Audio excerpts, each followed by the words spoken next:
My son stood on my front porch, phone in hand, yelling, "You stole my savings, you damn thief." And then he dialed 911. Not a blink of hesitation. In his other hand, the black folder I kept locked in my desk, the one only I had the key to. But the lock was broken.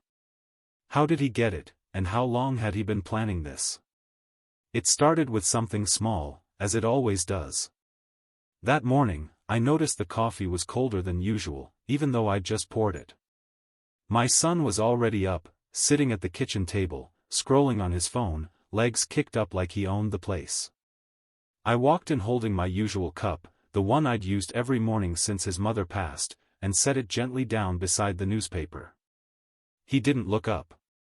"You're still playing accountant with that dusty old folder," he muttered, not even blinking. I glanced down at the locked black folder I'd placed beside my chair. My routine was simple: balance the checkbook, jot down monthly numbers, update the ledger, file documents. This wasn't some quirky hobby, it was how I kept everything in order. Every deposit, every bill, every loan payment, written by hand, backed by documents inside that folder. "Call it dusty if you want," I said, "but it's kept a roof over our heads for 30 years. He chuckled. "No, you kept a roof over this place. That folder just made you paranoid." I didn't respond. The insult wasn't the words, it was the tone. That flippant edge. Like the folder was just some relic. Like I was. I reached to put the folder back in the drawer of the hutch, the same one I always locked with the brass key. But the key wasn't in the bowl by the door where I kept it. Odd. He finally looked up. "Looking for something?" I stared at him. "Did you touch my desk?" "Relax, Dad." He stood and stretched. "You're the one always saying, nothing to hide, nothing to worry about. Right?" I clenched my jaw, then walked to the hallway to double-check. Sure enough, the drawer was unlocked. The folder had been moved. That folder held every document from the past decade: savings accounts, tax returns, life insurance, power of attorney filings. He wasn't supposed to see it. Not yet. Back in the kitchen, he poured himself the last of the coffee. "I've been thinking," he said, "maybe it's time we talked about the future." "I mean, your future." "My future?" I asked, slowly sitting back down. He smiled that tight smile, like he was trying to sell me something. "Yeah. You've worked enough. Don't you think it's time you let someone else take over? Someone with energy?" There it was. The shift. Not a suggestion. A maneuver. The same way someone speaks before firing an employee, soft words with steel behind them. "I'm fine managing my own affairs." He leaned forward. "Are you? You forgot the heating bill last month." "I didn't forget," I said sharply. "I paid it in cash at the service counter. The receipt's in the folder." His eyes flicked toward it. "See," he said. "That's what I'm talking about. You rely on paper, on memory, on old systems. It's not safe. Not in today's world." Safe. That word echoed. As if I was unsafe. As if he was the protector now.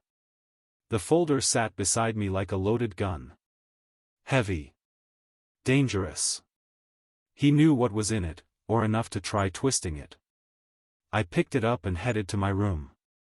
As I walked away, I heard him say under his breath, "He'll be gone soon anyway." I stopped in the hallway. My hand tightened on the folder. My chest burned, not with anger, but something deeper. Like being erased while still breathing. I locked the door behind me and set the folder down on the bed.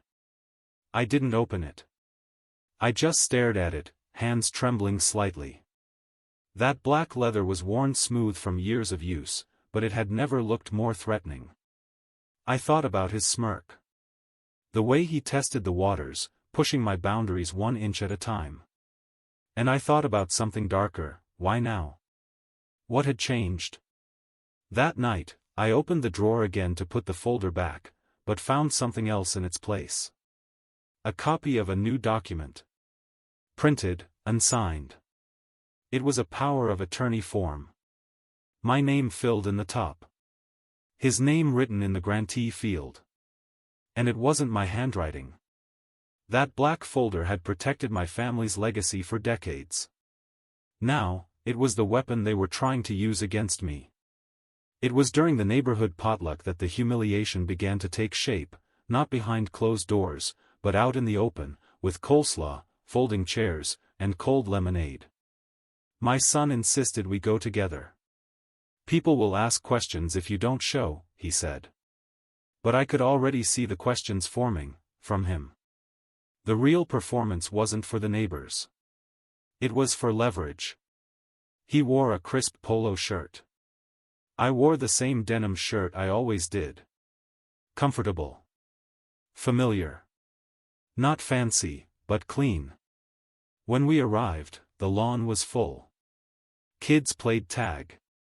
Plates clinked. Smoke curled from a backyard grill.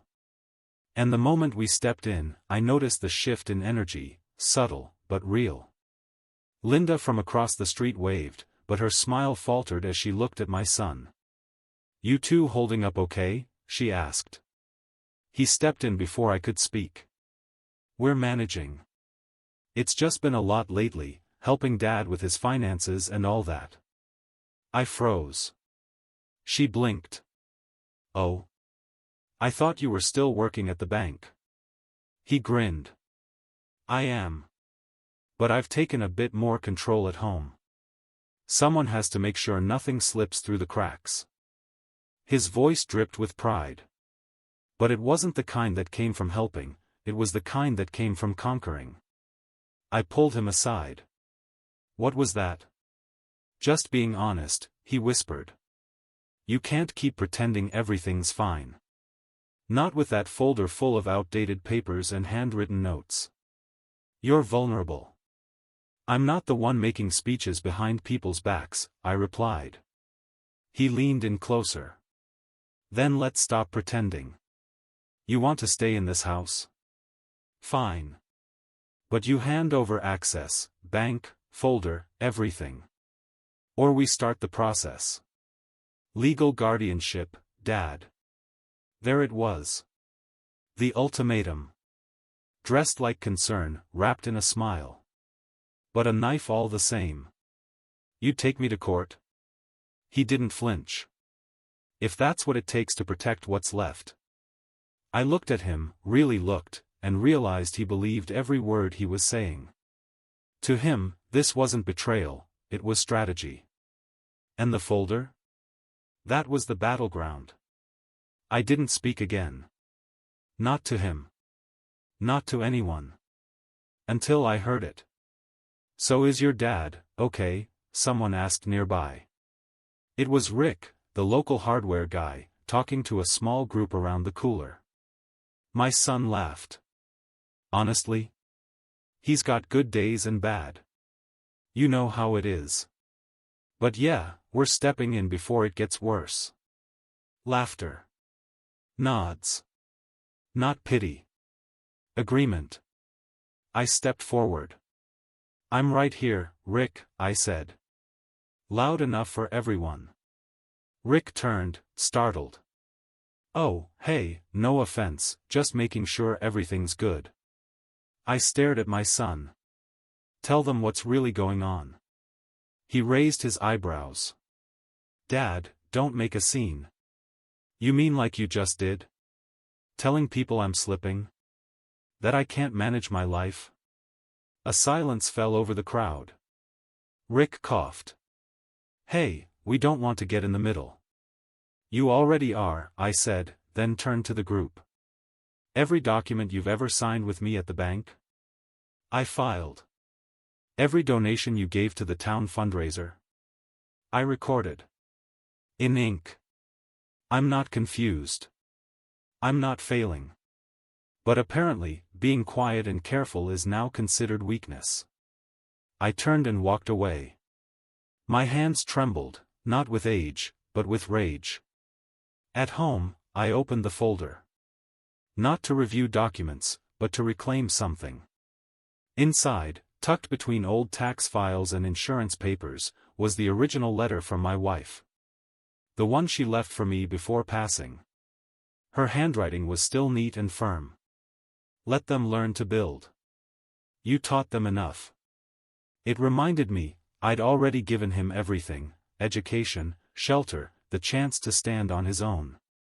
And he came back not to say thank you, but to take the rest. I heard the front door slam. "Dad," he barked. "You embarrassed me." I held up the folder. "This was never yours to open. And it sure as hell isn't yours to use. You're overreacting." "No. I'm waking up." Public fallout moment. By the next morning, word had spread. Rick stopped by on his morning run. He paused, breathless. "Hey, listen. Sorry about yesterday. Didn't know things were that tense." "They weren't," I said. "Until someone decided to speak for me." From that day forward, the black folder never left my sight, and my son never stopped circling it, like a vulture waiting for a man to die. A few days later, I got the first notification. It was a text alert from the bank, the kind I never signed up for. $1,500 transfer complete, it said. Followed by a note, transfer from joint savings to checking confirmed. Only, I didn't authorize it. And as far as I knew, there wasn't a joint savings account anymore. That was the first crack in the glass. I called the bank. After 3 different holds, a representative pulled up my account and asked, "Are you confirming the transfer, sir?" "No," I said. "I'm denying it." "Well, the system shows it was initiated from the linked email, your son's. He's listed as an authorized co-signer." My voice went cold. "Since when?" There was a pause. "That change was made 3 weeks ago, sir. With a notarized letter, signed by you." "No letter was signed," I snapped. "I want to see the copy." When it arrived in my inbox an hour later, I opened the PDF with shaking hands. And there it was. My name. My signature. But I never wrote it. Never held that pen. I opened the black folder, my folder.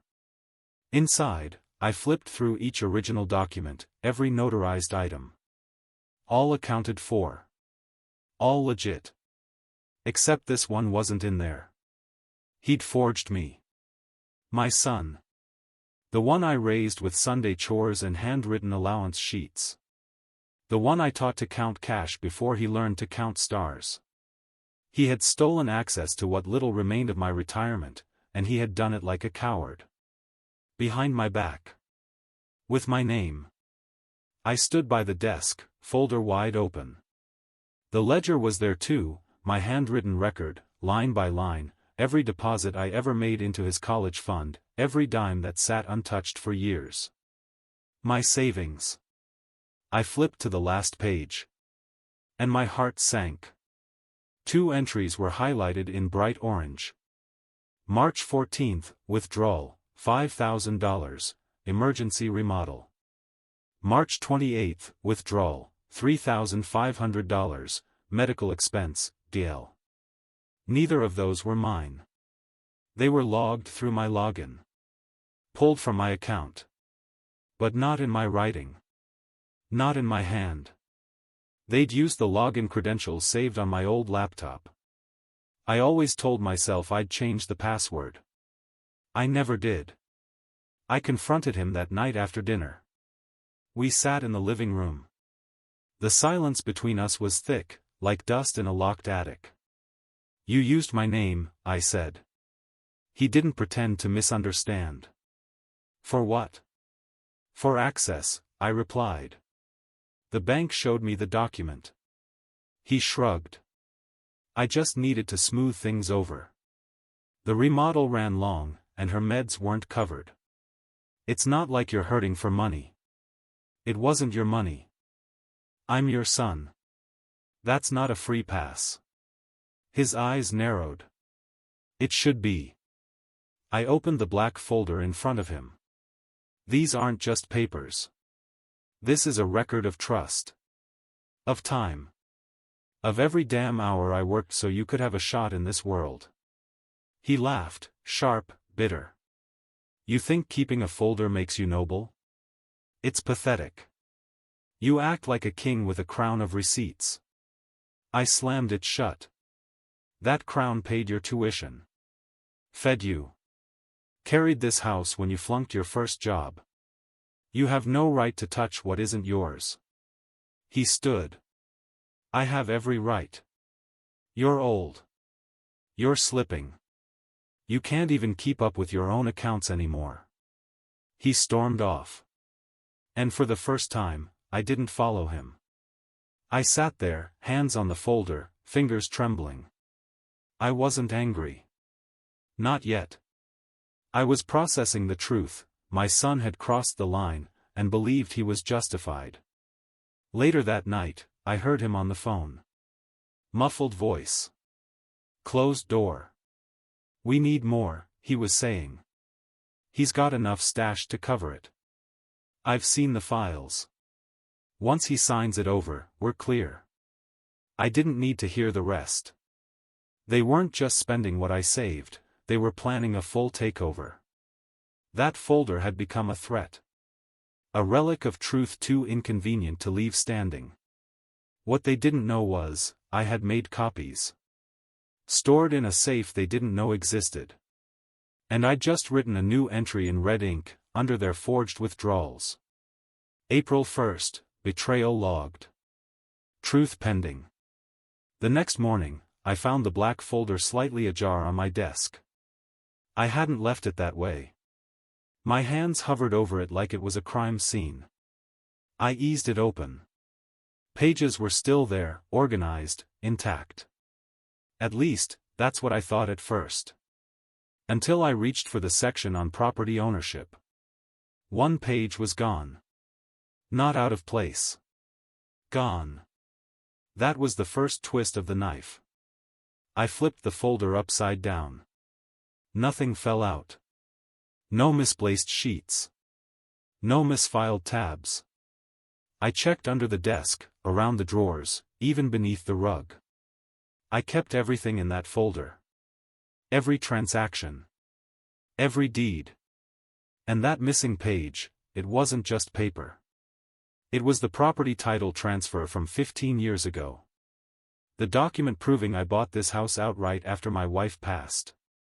That no one else had legal claim to it. That one page could change everything. That same morning, my daughter-in-law waltzed into the kitchen, smiling like someone who had already won a fight no one else knew was happening. You want eggs, Dad? She asked sweetly. Or you still fasting on principle? I'm fine, I said, watching her. Sleep well? Like a baby. She poured orange juice. You know, I've been thinking. Maybe it's time we all had a talk about the future. I mean, long term. She said it with her back to me. Casually. Like it was her house. I walked to the hallway and quietly opened the hall closet. There, behind old jackets and a vacuum no one used, sat the small locked fire safe. I opened it with the key around my neck. Inside, photocopies. Everything from the black folder, plus backups. Organized. Untouched. I breathed, shallow, but real. I wasn't defenseless. Not yet. But the fact that I had to check, told me everything had already changed. That evening, I overheard them talking in the garage. I stayed in the dark by the door, listening like a stranger in my own home. She said the notary's ready for the general power transfer, my son said. We just need him to sign. She can phrase it like it's a medical thing, confusion, memory loss. We don't need a diagnosis. Just a signature. Are you sure he won't fight it? She asked. We'll do it when he's tired. Frame it as a Medicare form. He signs everything he sees in that damn folder. They laughed. I stepped away before I did something I'd regret. They weren't just lying to me, they were planning to trap me. Legally. Permanently. The next day, the trap arrived. They printed out a small stack of forms, stapled, official-looking. My son handed them to me with his best concerned son face. "Dad, we need to file this Medicare update. Just a routine thing. You'll still keep control, it's just in case anything happens, so we can act fast if there's an emergency." I didn't answer. He pushed the paper toward me. "I can explain the parts that are complicated." I took the paper. Read the first line. General durable power of attorney, full transfer of legal and financial rights. He smiled. I smiled back. "Can I look this over with the folder?" I asked. "Sure," he said too quickly. "Of course." I walked to my room. Sat at the desk. Opened the black folder, and replaced the missing deed page with a duplicate from the fire safe. Then I added a new page. A notarized revocation of all prior shared access. I slipped it in silently. They wouldn't see it coming. Twist. That night, I got a text from a number I didn't recognize. "Your son's applying for reverse mortgage on the house. Thought you should know." I froze. "Reverse mortgage? On my home?" I typed back, "Who is this?" The reply, "Marcus. Loan officer. I helped you 10 years ago. Your son used your name." I flagged it. Thought it felt wrong. He sent a screenshot of the application. My name. My house. His email. They weren't waiting for me to die. They were preparing to own me while I was still alive. And that black folder? It wasn't protection anymore. It was the blueprint for my takeover. It was a Tuesday when the officer came to the door. Not in a rush. No sirens. Just a quiet knock, 2 taps, pause, then one more. The knock of someone who wasn't there to arrest you, but to assess you. I opened the door and met his eyes. He was young, mid-30s maybe. Fresh haircut. Polite. He introduced himself by name, Officer Trujillo. Said he was responding to a wellness concern. Concern from who? I asked, even though I already knew. He shifted slightly. Your son and daughter-in-law filed a report. They're worried about your cognitive state. That maybe, you're mismanaging funds or making unsafe decisions. There it was. The legal trap. Live and in uniform. Mind if I step in? He asked. I stared at him. Then opened the door. Come in, I said. But understand something, I'm not confused. I'm not crazy. And I have proof. He followed me into the living room. I walked straight to the desk and opened the black folder. My hands didn't tremble. Not this time. Everything I've managed, I said, is in here.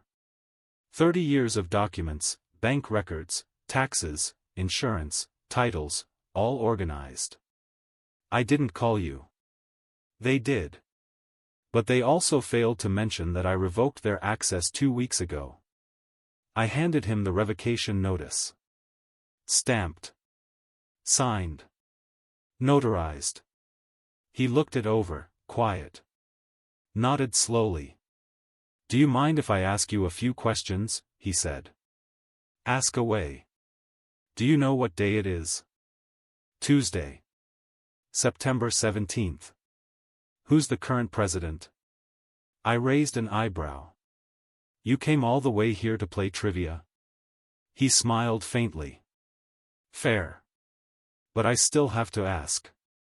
Biden.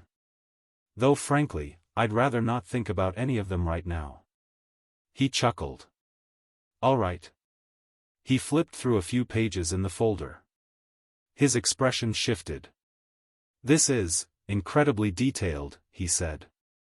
You even have receipts from a tire change in 2013? It was a bad tire, I replied. I like proof. That's when the door burst open. My son. Officer, can I speak to you privately? He asked, trying to usher him toward the hallway. I'm mid-conversation, Officer Trujillo replied calmly. And I haven't found anything that raises concern so far. My son glanced at me. Then at the folder. That thing, he said, jabbing his finger at it, isn't proof of sanity. He obsessively tracks everything. That's why we're worried. The officer stood still. Then said, Can I ask how you got access to his financial accounts? We share accounts, my son replied quickly. He gave me permission. I revoked that permission, I said. Weeks ago. And I have reason to believe he forged my signature before that. My son blinked. He's paranoid. He thinks we're stealing from him. Because you are. Public fallout moment. That's when the front door creaked again. Linda from across the street had stepped up onto the porch, grocery bag in hand. She'd obviously overheard. Sorry, she said awkwardly. Didn't mean to interrupt. But she didn't leave. Instead, she looked at Officer Trujillo. I've known him for 25 years, she said, gesturing toward me. He's sharp. A little stubborn, maybe, but not confused. He balances my taxes better than my accountant. My son shifted uncomfortably. Officer Trujillo turned back to me. I don't see any signs of incapacity. And frankly, the documentation you've shown me is stronger than most I see in court. My son's mouth tightened. His hand clenched at his side. So you're not filing a report? No, the officer said. But I'd advise you both, if there are legal disagreements, take it to civil court. This isn't a wellness issue. This is a conflict. He nodded at me. Sir, if you feel threatened in any way, you can file a formal complaint. I will, I said, staring directly at my son. Trust me, I will. The officer left. My son lingered. You think this is over? He hissed. You think showing off that stupid folder is enough? I didn't flinch. I opened it again and tapped one of the copies inside. This? I said. Is your paper trail to court? Keep pushing. He stormed out without another word. That night, I went to my fire safe. Removed 3 extra copies of the revoked power of attorney document. And mailed them, to my lawyer, my banker, and one to myself. Not because I was scared. But because I finally understood, they weren't going to stop. They'd tried to weaponize the law against me. Next time, I'd use it to bury them. Revenge doesn't always start with a raised voice. Sometimes, it starts with a quiet visit to the bank. I arrived right at opening. Wore the same pressed shirt I used to wear when I paid off our first mortgage. I carried the black folder under my arm, like a general walking into war with the battle plans tucked inside. The receptionist at the branch smiled. Mr. Anderson, still keeping the book straight? I nodded. Straighter than ever. I asked to speak directly to Marcus, the loan officer who had texted me. He came out of his office, surprised but calm. I figured you'd show up. Thought it was time, I said. You still have the reverse mortgage application? He reached into his drawer, pulled out a file, and placed it on the table. My son's name was printed across the top. Mine was forged right beneath it. I didn't process it, Marcus said. But he's trying to move quickly. They wanted a rush close. Of course they did. I opened my black folder, pulled out the real property deed, and laid it beside the fake application. I want his name removed from everything, I said. Accounts, Titles, access, wipe it. Marcus leaned back. You're the primary. It's your legal right. And I want to lock my credit, I added. Freeze it. If anyone tries to open anything in my name, even me, I want a call. He nodded. You got it. I handed him a copy of the revoked power of attorney. This is notarized. Effective immediately. As he scanned the paper, he looked up. They're going to lose their minds. I smiled, faintly. That's the idea. Within the hour, I had closed the shared savings account. Moved all remaining funds into a trust. Removed my son's access from every joint platform. Frozen my credit. Ordered copies of the forged application to deliver to my lawyer. But that wasn't all. I opened to the final section of the black folder, the part one hadn't touched in 5 years. My wife's inheritance. It wasn't much. A series of bonds, CDs, and one untouched life insurance payout she'd insisted I keep in a separate file, for emergency use only. This was the emergency. I cashed the smallest bond. $5,000. And I used it to retain a lawyer. Not just any lawyer, Eli Carmichael, the same one who once sued the township for misusing elder funds, and won. He looked at my documents. My folder. My face. They tried to file for power of attorney under false pretenses, he asked. They tried to frame it as a medical concern, I said. And used your forged signature to apply for a mortgage? Yes. Eli exhaled, leaned forward. They've given us everything. I can file for fraud, financial abuse, and power of attorney manipulation. This isn't just civil. It's criminal, if you want it to be. I want it to be, I said. He handed me a formal complaint packet. We'll file this first. It locks them out of your estate until court date. I reached into the black folder and gave him one last page, the ledger entry I wrote in red ink. Betrayal logged. Truth pending. He read it. Nodded. That's the kind of evidence that sways judges. Later that night, I came home and found the house unusually quiet. No music. No shouting. Just silence. Until I walked into the living room and found them sitting there, my son and daughter-in-law, faces red, laptop open between them. You changed the passwords, he said without looking up. Yes. You moved the money. Yes. You think you're punishing us? No, I replied. I'm protecting myself. Daughter-in-law stood up. We were helping you. By draining me? You're acting irrational. I opened the folder in front of them. Removed the application Marcus had printed for me. Dropped it on the table. You lied to a bank. Used my name. Tried to take my house. My son looked up, finally. You're blowing this out of proportion. No, I said. I'm finally seeing it in proportion. And when they stormed out of the room, slamming the door behind them, I calmly flipped the folder shut and whispered the words my wife used to say when she knew a storm was coming. Strike once. Then wait for the echo. The silence didn't last. By the end of the week, it had turned to screaming. Not just behind closed doors, but loud enough for the neighbors to pause their sprinklers. You humiliated me, my son roared from the living room, pacing like a caged animal. You froze the accounts, canceled the utilities under my name. What the hell are you trying to do? I'm reclaiming what's mine, I replied, standing in the kitchen with the black folder in hand. I'm making it clear that you don't get to bankrupt me and walk away smiling. His wife barged in behind him, face flushed. We've already called Adult Protective Services. I turned. Good. When they come, I'll show them everything.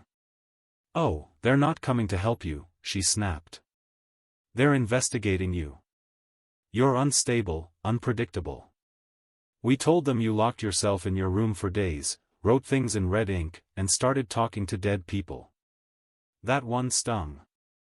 It wasn't true. But it was believable. My son crossed his arms. They'll evaluate you. And if you fail, they'll assign conservatorship. You'll lose legal rights. I set the black folder down on the kitchen table, calm, slow, intentional. You've gone from stealing money to engineering a mental collapse. Dad, listen. No, I said, cutting him off. You listen. I opened the folder. Pulled out a printed call log from my lawyer's office. Dated. Time-stamped. Eli filed a formal fraud report. With exhibits. Including your forged mortgage application, your fake power of attorney, and the surveillance footage from the bank showing you entering without me. Their faces dropped. You think you're winning? I asked. You just handed me everything I need. But they weren't done yet. That night, I got a knock at the door. Not the police this time, but a social worker, clipboard in hand, nervous smile on her face. Hi, Mr. Anderson. I'm Rachel. I'm here for a voluntary wellness check. I let her in. She was polite, professional. But she walked the house like she was casing it. Took notes. Paused when she saw the black folder on the table. May I ask what that is? My evidence, I said flatly. She asked basic questions. Names, dates, memories. I passed each one. Then she got to the heart of it. Your son and daughter-in-law say you've become paranoid. That you believe they're trying to take your house. That you're tracking them in a ledger. I opened the folder again. Showed her the red entry, betrayal logged. Truth pending. That's not paranoia, I said. That's pattern recognition. She didn't smile. But she didn't challenge me either. Before she left, she said quietly, for what it's worth, I've seen real cases of elder abuse. You don't seem confused to me. Then she looked at the folder. That's a powerful little thing, she said. I nodded. It's my lifeline. The next day, retaliation came hard. I woke up to find the power shut off. The account had been switched without my permission. Transferred to a new email, my son's. When I called the company, they said they'd received a verbal confirmation from the household. It wasn't my voice, I said. Do you have documentation proving ownership? Yes, I said. Hold on. I went to the black folder. Pulled out the original utility registration from 1996. My name. My signature. Then I faxed them the revocation of shared access, dated and notarized. 30 minutes later, the power was back on. But the war had escalated. My phone rang. My insurance policy had been cancelled. Then my pharmacy account flagged a change of address. And finally, the worst one. A text from the county clerk's office. Received your inquiry about deed change. Please confirm identity. I froze. They were trying to file a title transfer. They wanted to move the house under their name. Illegally. I drove straight to the courthouse, folder in hand, and showed them the real deed, the timeline of fraud, the police report I had filed earlier that week. The clerk raised an eyebrow. Do they really think this would go through? Desperation makes people stupid, I replied. That night, I wrote a new line in the ledger, this time in black ink. Retaliation recorded. Next strike, legal exposure. They tried to turn off my lights. Now I was about to shine the biggest one right on them. I didn't go to church that Sunday to make a scene. I went to reclaim my seat. For over 30 years, I sat in the second pew from the front, left-hand side, same row where my wife used to hum along with the hymns, one hand always resting on my knee. After she passed, I kept going. even when grief turned the sanctuary into an echo chamber. But that week, I walked in carrying the black folder under my arm like scripture. The moment I stepped through the double doors, heads turned. Whispers flared. Some nodded respectfully. Others stared like they were waiting for something to explode. And then I saw them. My son and daughter-in-law, already seated in the center pew, hands clasped, pretending to be pillars of grace. They looked up, saw me, and froze. I didn't break eye contact. Didn't blink. I walked past them, slid into my usual seat, and waited for the service to begin. Pastor Graham was mid-sermon when it happened. A soft buzz rippled through the congregation, someone's phone, then another. One by one, heads turned to check screens. People began murmuring. A woman in the front gasped. Then the whispers sharpened. Is this real? Is that his name on it? I thought the father owned the house. Forgery? Are they serious? I stayed still. Didn't look back. Because I knew what had happened. The lawyer I hired, Eli, had followed through. That morning, a letter had gone out to every member of the church board, the local council, and every close friend on my emergency contact list. A scanned copy of the fraudulent reverse mortgage application. Highlighted sections in yellow, forged signature, falsified contact email, and the attempted title transfer. Attached at the bottom, my notarized revocation of all powers previously assigned to my son. Subject line, Community Notice of Elder Financial Exploitation. It wasn't just legal anymore. It was public. Pastor Graham paused. Then adjusted his glasses. I sense, something needs to be addressed before we continue, he said gently. Sometimes, wolves walk in wearing the sheep's wool we gave them. He looked straight at my son. You're welcome to stay in this sanctuary. But let the truth echo louder than the hymn. A murmur of approval rolled through the pews. My son shot to his feet. This is a smear campaign, he shouted. He's old, he doesn't know what he's doing. I stood up slowly. Held up the black folder like a relic. You see this? I said. This is 30 years of records. My life. My work. The receipts for every repair in your bedroom. The tuition bills I paid without complaint. The groceries. The car down payment. The $200 I lent you when your daughter was born and you didn't have diapers. The room went dead silent. I opened the folder. Pulled out a document. Held it high. This is the notarized revocation of your access to my estate. Effective. Legal. Enforced. Another page. And this is your fake mortgage application. With my name written in your handwriting. Gasps. The woman behind me stood up. I knew something was off when they threw that fundraiser. Said they needed help paying for Dad's overdue taxes. Whispers turned to outrage. Then Pastor Graham said, quietly. You have betrayed your own father, in front of God and everyone who trusted you. My daughter-in-law stood up, face flushed. He's lying. That folder's fake, he's obsessed. He writes down conversations like a maniac. A voice from the back, Rick, the hardware store owner, called out, even if he did, at least he tells the truth. You two used to laugh at him for it behind his back. I heard it myself.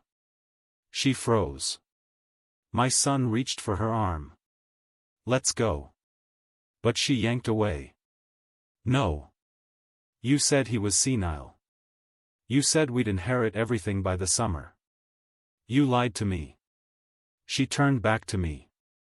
I only found out this week that you never put the house in both your names. That everything stayed under your control. Even the emergency fund. I nodded. I never trusted anyone enough to share it. Her voice cracked. He told me it was already ours. That you just hadn't updated the paperwork yet. My son's face turned ghost white. The sanctuary pulsed with anger. People stood up. Some stepped away from him entirely. He turned to me one last time. You're burning your own family. No, I said. I'm protecting the last pieces they haven't already torched. I closed the black folder slowly. Like a judge sealing a verdict. Pastor Graham walked forward, placed a hand on my shoulder. We honor our elders, he said to the congregation. Not because they're perfect, but because they preserved us. When someone devours their own legacy, we do not call that ambition.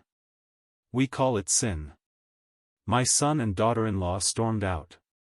The doors slammed behind them. As the choir started singing, I set the black folder on the pew beside me. And for the first time in weeks, I closed my eyes in peace. But I knew, the war wasn't over yet. I arrived at Eli Carmichael's office 2 days after the church fallout. Not out of fear, but because you don't survive a storm by waiting for the next one to hit. You brace. You rebuild. You draw new lines in stone. The black folder sat on the passenger seat the whole ride over.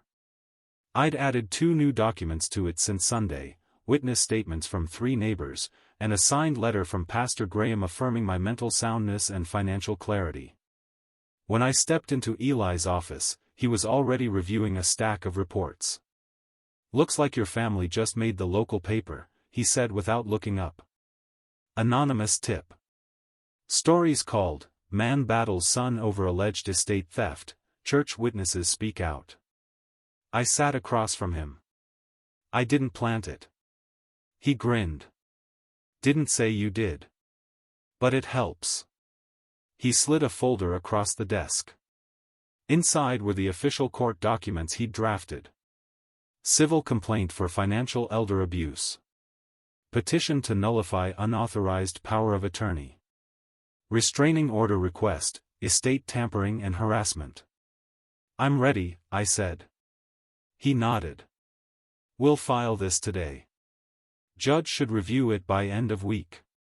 Once the temporary restraining order is in place, they won't be able to access anything, not accounts, property, or medical records. I passed him the black folder. This is my archive, I said. Everything they've done, every change, every conversation I logged. He opened it. Flipped through the pages slowly. You kept all of this, by hand, he asked. For 30 years. He looked up. This is going to win the case. I didn't smile. Because this wasn't about winning anymore. It was about drawing the line. Before I left his office, Eli handed me a separate envelope. What's this? I asked. Official letter of revocation, he said. To be served to your son directly. You're not just cutting him off, you're notifying him by law. I paused. Then took it. That evening, I asked Rick from across the street to join me. We walked over together. Knocked on the door of the guest house my son and daughter-in-law had been staying in since the church incident. My son opened the door, red-eyed, jittery. You shouldn't be here. I handed him the envelope. This is your official notice. You're no longer permitted to access my property, accounts, or estate. You're being sued for fraud, financial abuse, forgery, and attempted estate manipulation. He scoffed. You're not serious. I wasn't, until you made me be. His wife peeked over his shoulder. When she saw Rick standing behind me, her face drained. We're witnesses, Rick said calmly. Every step of this. My son laughed, desperate. You're suing your own blood? No, I said. I'm bleeding because of my own blood. And then I handed him something else. A single photocopy from the black folder. It was his forged signature, blown up to full page. Highlighted. Stamped. This, I said, is the first thing the court will see. By Friday, the temporary restraining order was granted. The bank accounts were locked. The credit flag extended to cover all legal instruments. And my lawyer filed a motion to freeze all inheritance proceedings pending the fraud case. They couldn't touch a dime. Not a key. Not a single paper from this house. A day later, my son called. Blocked number. I answered. What do you want? I asked. You ruined us, he said. No, I replied. You tried to replace me while I was still breathing. Silence. Then he said something that surprised me. She's leaving. Who? My wife. Said I lied to her. That I dragged her into this. And what do you want from me? I don't know, he whispered. That folder you hate? I said. It saved me. Not because of what's in it, but because I wrote things down. While you were plotting, I was preparing. He didn't respond. And I didn't need him to. The law was finally on my side. But justice? Justice still had one more chapter. You can only wear a mask for so long before it melts under pressure. By the second week after the restraining order, the cracks began to show. Not just in their voices or faces, but in how the world started looking at them. It began with a call from the HR department of the local accounting firm where my son worked. Mr. Anderson, the woman said carefully, we're conducting a background audit involving your son. There are concerns regarding notarized documents he submitted under your name. I didn't need to ask how they got wind of it. The court documents were public record now. The black folder had gone from private defense to public weapon. He used my signature, I said simply. And my financial records. Without permission. The woman thanked me. Asked for copies. I faxed them within the hour. 3 days later, he was suspended. His manager called me, not for confirmation, but to apologize. He was trusted with sensitive accounts. If he forged something in his personal life, we have to assume he might have done the same here. I said nothing. Let silence be the sound of justice. That same afternoon, Linda from church dropped by with a pie and a story. I was at the salon, she said, and Claire, you know, the lady who volunteers at the youth center, she said your daughter-in-law applied for a part-time position. But when they ran her name through the volunteer registry, your legal filings came up. I raised an eyebrow. She didn't even try to explain, Linda continued. Just got up and left mid-interview.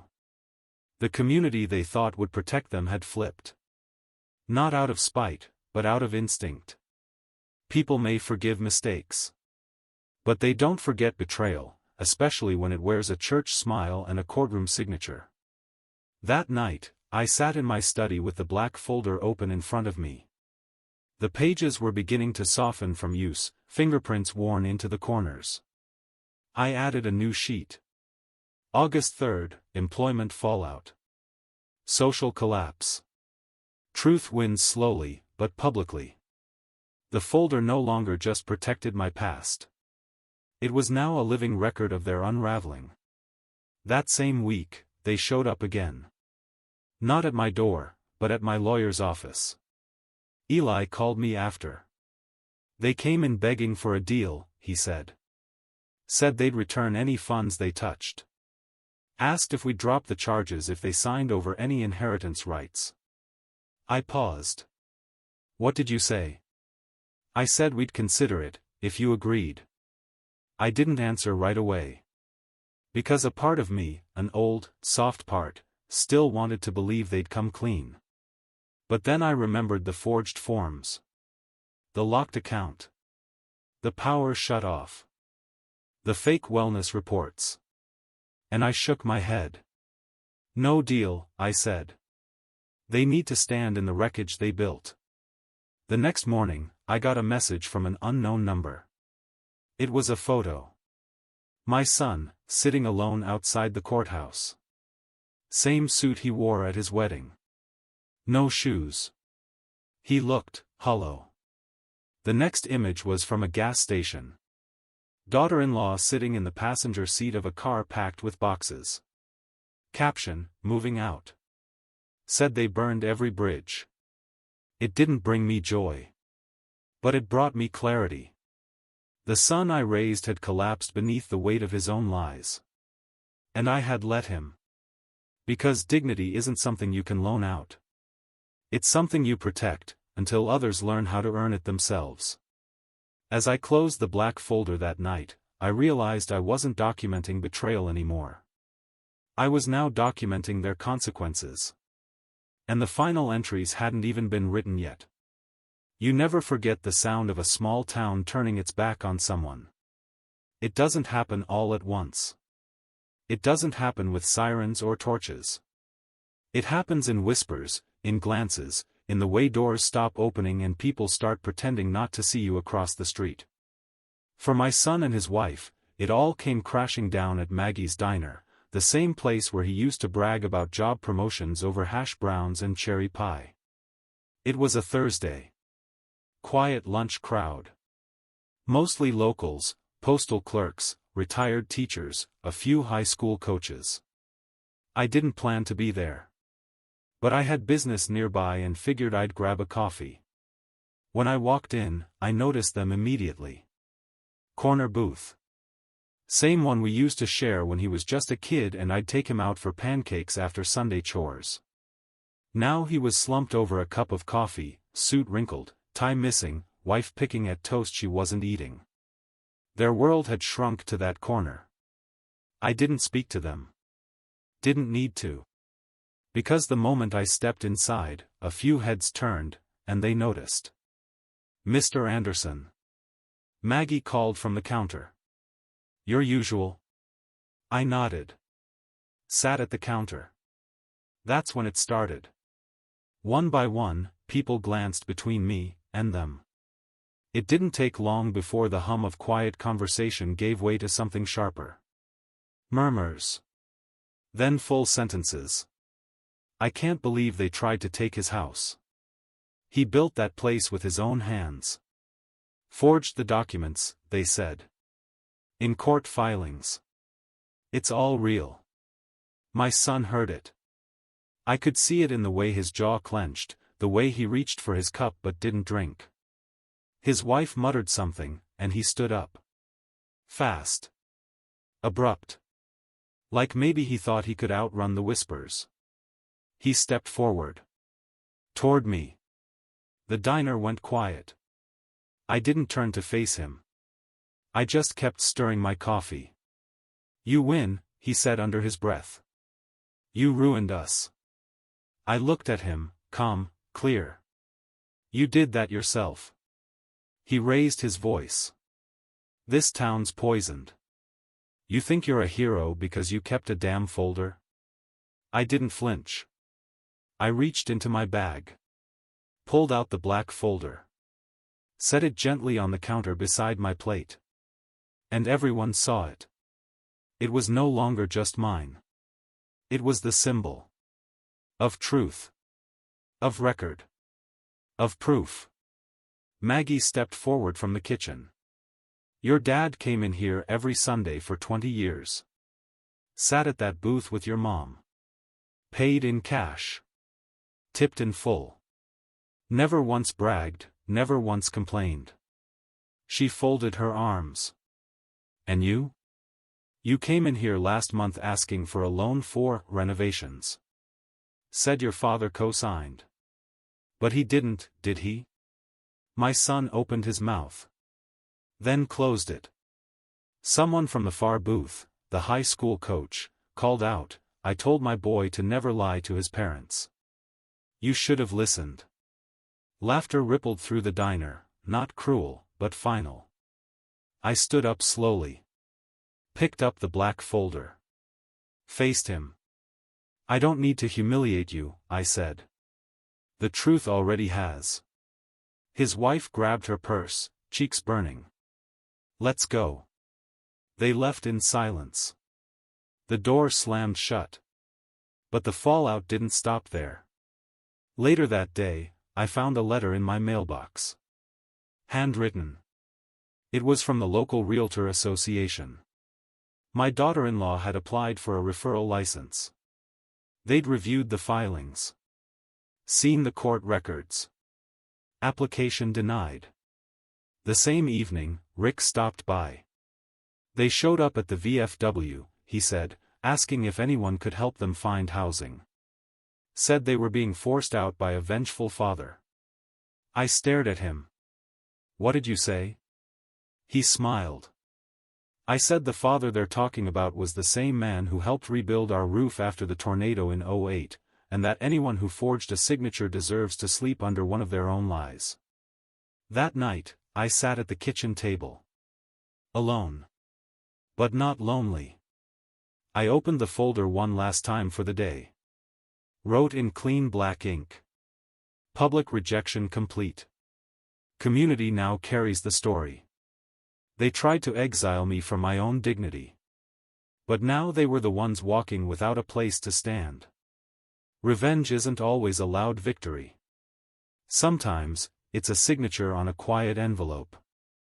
3 weeks after the courtroom filings, after the public fallout, after my son and daughter-in-law vanished into the background noise of scandal, I sat in my lawyer's office holding the document I had waited nearly a year to sign. It wasn't a check. It wasn't a restraining order. It was a will revision. Eli slid the paper toward me. This makes it official, he said. You're changing the beneficiary. I nodded. He tapped the name now listed at the top of the estate. To a nonprofit, he asked. I nodded again. To the Veterans Shelter downtown. My wife and I always talked about doing something real with our estate. Something bigger than the cycle we raised. Are you sure? He asked. There's no undoing it after this.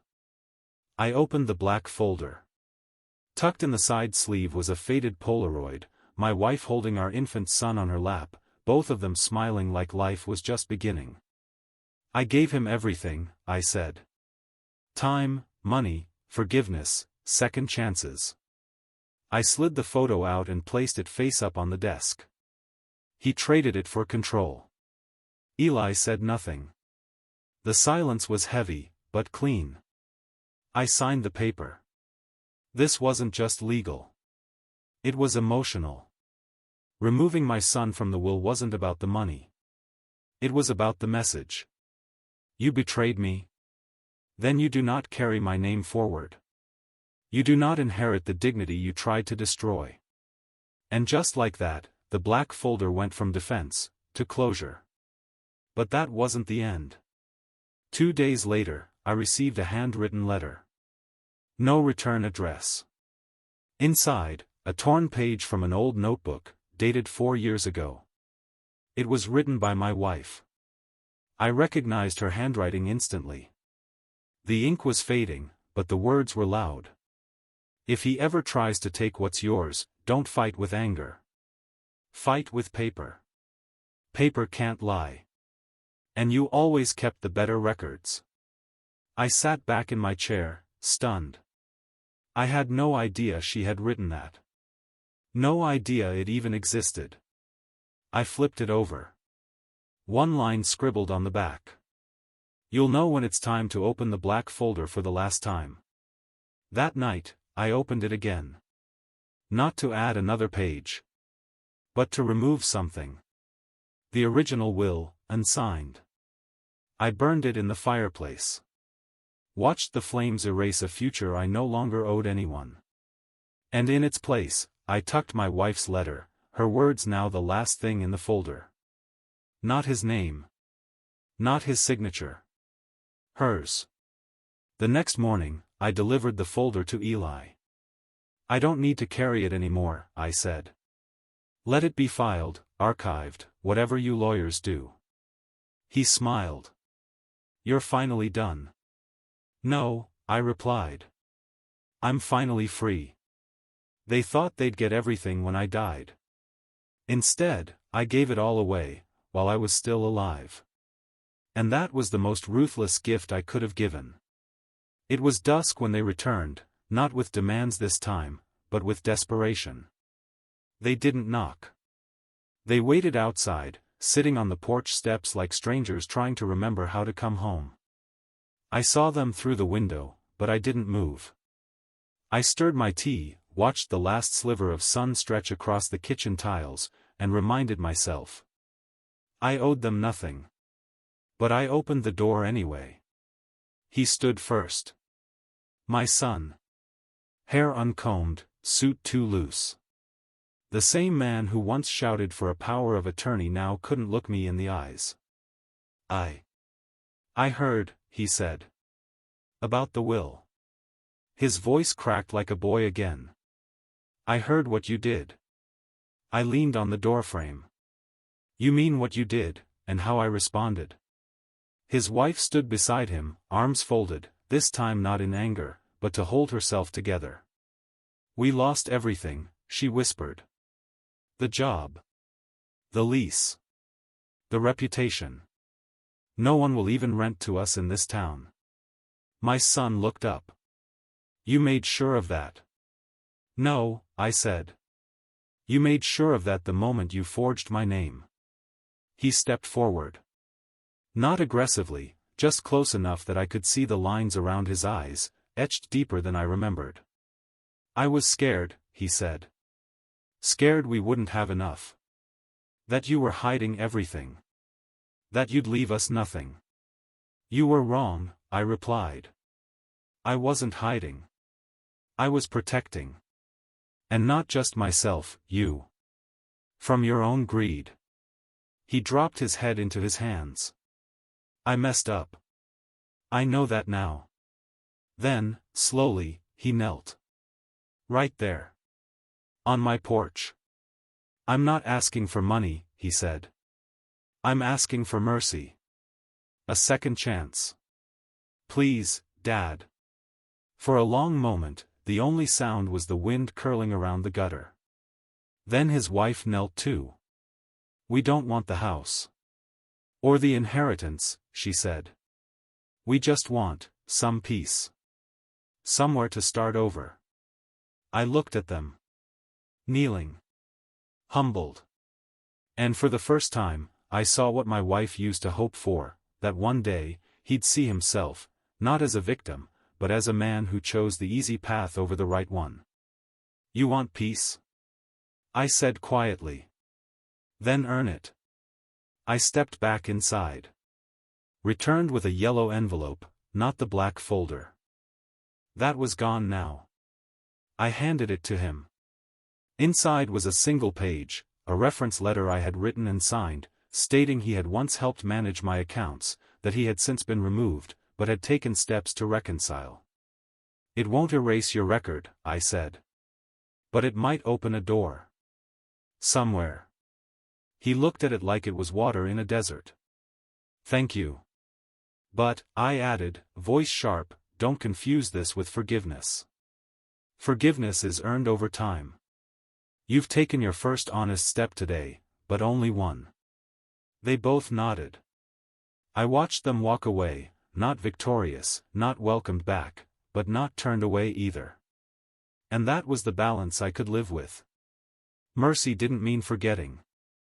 It meant letting them carry the weight of their choices, without the folder that once carried mine. The town didn't forget what happened. But they remembered how I responded. Weeks passed. Then months. The gossip faded, but the respect stayed. It was quieter than the betrayal, but deeper, steadier. Like the way you trust a bridge more after it stood through a storm. One Saturday morning, I returned to the church, not to stir up drama, not to relive the courtroom whispers, but because the pastor had asked me to speak. On integrity, he said. Real integrity. I arrived early, as always. Sat in the second pew on the left. The spot that used to belong to me and my wife. As the congregation settled, Pastor Graham stepped up to the pulpit. This morning, we're joined by someone who reminds us that strength isn't in silence, it's in the witness. He looked my way. Mr. Anderson, would you join us? I stood. walked slowly to the front. The hush was heavy, not with judgment, but with respect. I didn't carry anything. Not a folder. Not a speech. Just memory. I kept records, I began. Not out of paranoia, but because I believed in proof. In truth. In the weight of ink over time. People leaned in. You all know what happened. Some of you were there when it broke. Others saw the papers. Heard the calls. I paused. My son tried to take what wasn't his. He tried to rewrite my legacy with forgery and silence. A ripple moved through the pews. But I didn't raise my voice. I raised my evidence. I let that sit. People ask me, where's the black folder now? It's in a vault. Sealed. Because it did its job. It protected the truth. But now. I pulled something from my pocket. A small card. My wife's final note. Now, I carry this. I read it aloud. You'll know when it's time to open the black folder for the last time. And I did. I looked out over the crowd, people who'd seen me at my lowest, doubted me, then watched me rise. My legacy isn't in documents anymore, I said. It's in dignity. It's in what I gave away, not to blood, but to purpose. People began clapping. Not wildly. Respectfully. One man stood. Then another. Then the whole room. It wasn't applause for revenge. It was for restraint. For the strength it takes to not swing when you've got the hammer. That afternoon, I returned home. I opened the drawer where the black folder once sat, and placed something else inside. A photograph of my wife. And a note that read. Legacy secured. Dignity intact. The truth kept. Then I locked the drawer. Not because I needed to, but because I chose to. Resolution line. My son called again a week later. I didn't pick up. Not out of anger. But because some chapters don't need sequels, they need silence. Let the folder rest. Let the truth breathe. And let the man who was nearly erased, stand taller than ever. If this story shook you, share it. And tell me, what would you keep in your black folder? Your silence, your truth, or your dignity?